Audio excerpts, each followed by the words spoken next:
Hello friends नमस्कार मु सुब्रत कुमार आपण मानक सिनेमा हालचाल को स्वागत करछि। आशा करछि आपण माने बहुत भलो थिबे।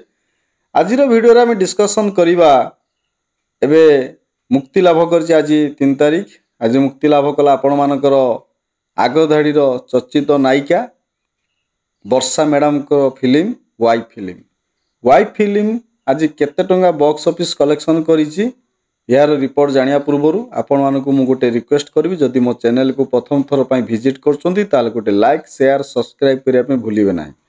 ताले देखंतु वाइफ तो आपण जानि थिबे आज भुवनेश्वर दुईटा सिनेमा हॉल पड़िछि, कटक रे मते गोटे शो पाइछि आउ ओडिसा रो अनेक जगह रे या पड़िछि।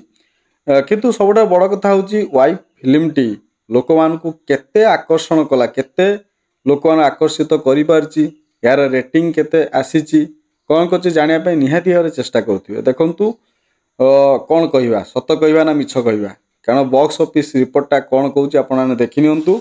आज मु भुवनेश्वर कथा कहि से अनुमान करेंगे सारा ओडिशा रे यह केते टका कलेक्शन कर। देखु श्रियार आज कलेक्शन होती देखु टिकेट सहित मुझे देखे दूसरी 3347 टंका, सिनेपोलिस हो 3780 टंका जोटा कि आमर दीटा सिनेमा जोटा हॉल पड़ता दीटा शो रु 7127 टंका कलेक्शन होती। से भाई आप अनुमान करें समग्र ओडिशा रे यह केते टंका कलेक्शन करिथियो बोली।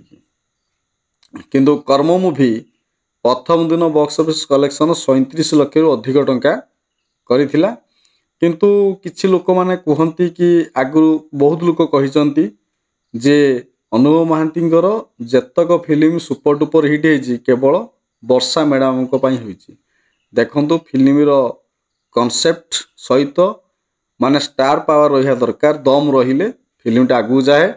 किंतु वाइफ फिल्म टी केते लोक मानक आकर्षण करि पारुची ता तो आ किछि दिन पर जना पड़िबो। किंतु काली सिनेपोलिस रे मात्र टिकेट रही आ जहार इच्छा अछि देखिया पय जाई देखंतु ओडिया मूवी को आगु नियंतु। आ वाइफ चलचित्र रे माने कौन वाइफ रो भूमिका अच्छी ता वर्षा प्रियदर्शनी भल भाव बुझाई फिल्म रे आपण देखंतु एंजॉय करंतु। आ फिल्म टी कौन केमि हेछि निहाती कमेंट करंतु।